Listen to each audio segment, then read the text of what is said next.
Hey, first graders.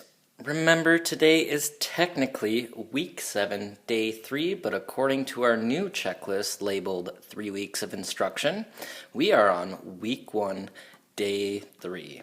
So this is week 1, day 3 literacy video. So today for literacy, we're doing action verbs, CH digraphs, and reading comprehension. Okay, so remember we're working out of our blue packet. That's why we have our blue color coordination there. And let's get started. So let's get started with verbs. Now, verbs are action words. They're words that tell us what something or someone is doing. It's an action. Now, we are going to figure out, it says directions. Label each picture using the word bank. So we're going to figure out what action word, what verb goes with each of these pictures, okay? So let's check out our word bank before we get started. Now, I'm going to read these words, and then I'm going to have you read them after I do. So first, just listen to me as I read them. Paint, swim, blow, brush, wash, write, build, cut, crawl. Okay, so these are all action words. Now, this is how we're going to do it. I'm going to say I read, and then I will read the word, and then I'm going to say you read, and I will stay quiet and give you a second to read the word as well. Okay, so I read, paint, you read. I read, swim, you read. I read, blow, you read. I read, brush, you read. I read, wash, you read. I read, write, you read. I read, build, you read. I read, cut, you read. I read, crawl, you read. Okay, so now that we know what all of these verbs are, we know how to read them, we are going to match them up with the picture. Okay, so I'm only going to do one because I know this is something you guys can do on your own. Remember, we are building these independent learning skills, and those are such great skills to have. You're going to be able to carry them with you up to 2nd grade, and you're actually going to be able to carry independent learning skills with you guys for the rest of your life. Okay, so this is why it's so important that we become independent readers or independent learners. Okay, so number 1. I'm going to take a look at number 1. I noticed that this girl has scissors in her hands, and what do you do with scissors? Well, you have to cut. Okay, so I'm going to go back up to my word bank. I'm going to find a word that is either cut or looks like cut, or not looks like cut, but is another word for cut. Okay. All right. I see cut. Cut. Okay. So another word, if cut was not in our word bank, another word could have been snip. Maybe it was snip.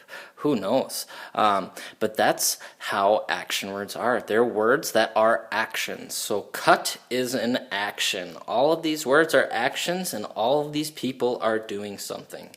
So go ahead. You guys can work through the rest of this sheet on your own. And I'm going to move on to the CH digraphs. Okay? So CH digraphs. It says, let's learn the CH digraph. Now, CH digraph. This is pronounced as ch, ch, ch. So I want you to say it with me. Ch, ch, ch. Now, notice cheese and chair. So ch, ch, ch. First, it says trace and write. So your first thing you need to do is I want you to trace all of the CH digraphs. And as you're tracing, maybe it helps for you to say ch, ch, ch.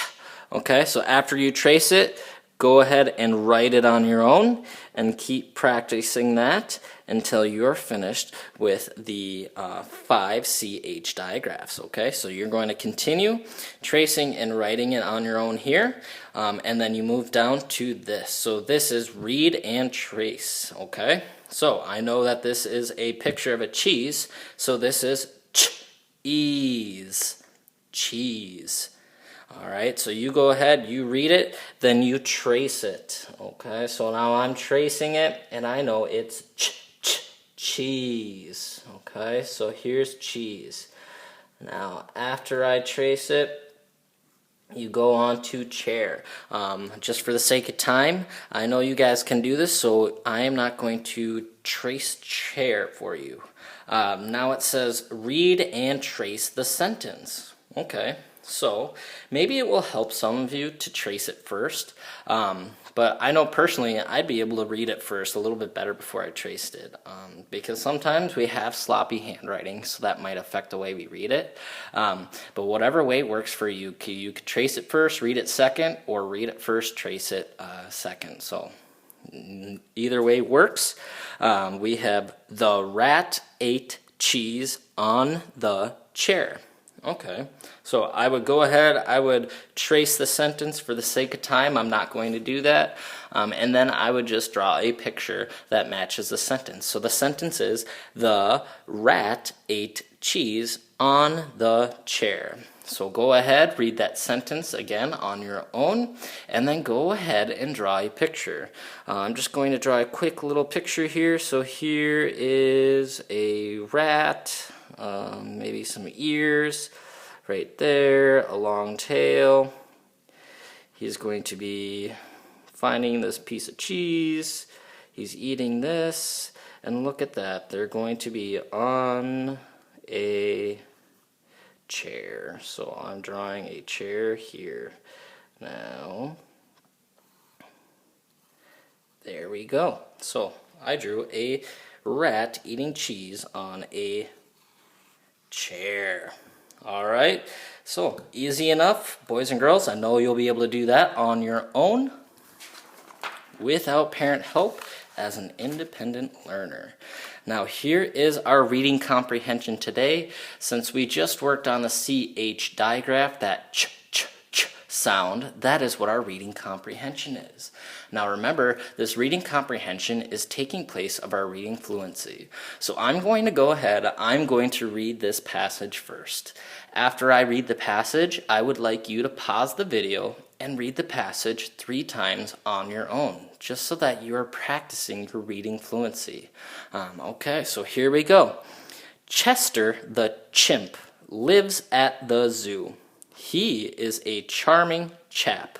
He pounds his chest. The people cheer for Chester.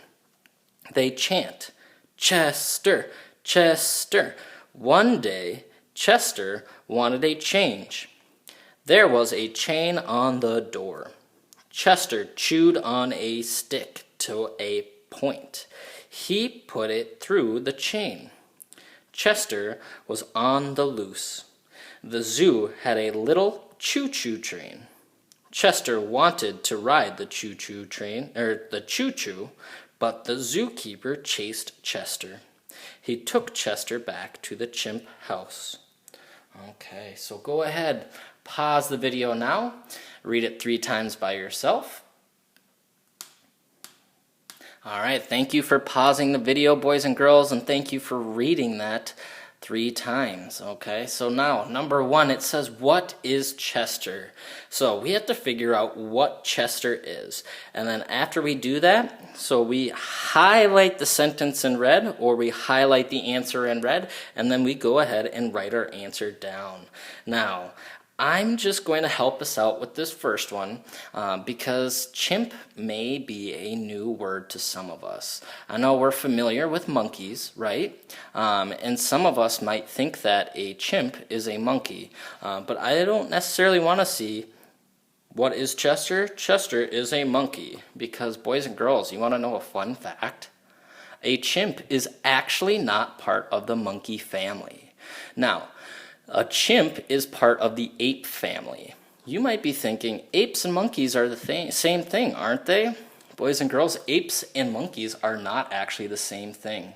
Monkeys have tails, while apes do not. You want to know another fun fact? Human beings are a species, and what family do you think they belong to? What species family do you think they belong to? They belong to the ape family, because humans, we walk like monkeys, we use our hand, or not monkeys, we walk like apes, we use our hands like apes, and we don't have tails.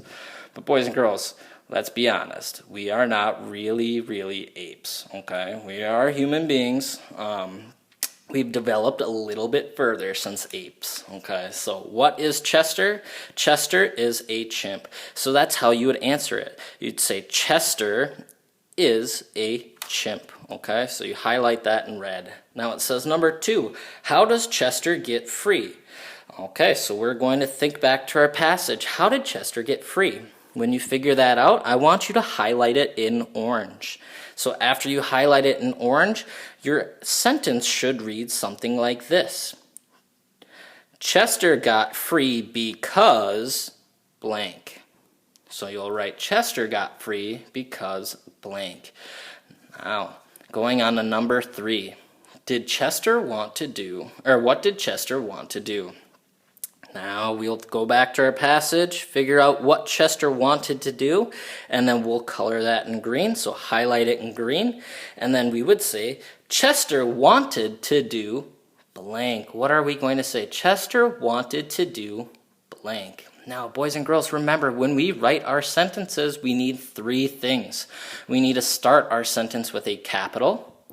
We need to make sure that our words make sense when we read them back. And then 3, we need to make sure we have a punctuation. And if we're not asking a question, our punctuation should be a period or an exclamation point. Okay, so please, I'd love to see that capital. I'd love to see your words make sense, and I'd love to see that punctuation at the end. At the end of first grade, this is something we should do with every single sentence. Our second grade teachers are going to expect this. Okay, so that is all we have today for our literacy, and tune in with me tomorrow, all right? Bye, first graders.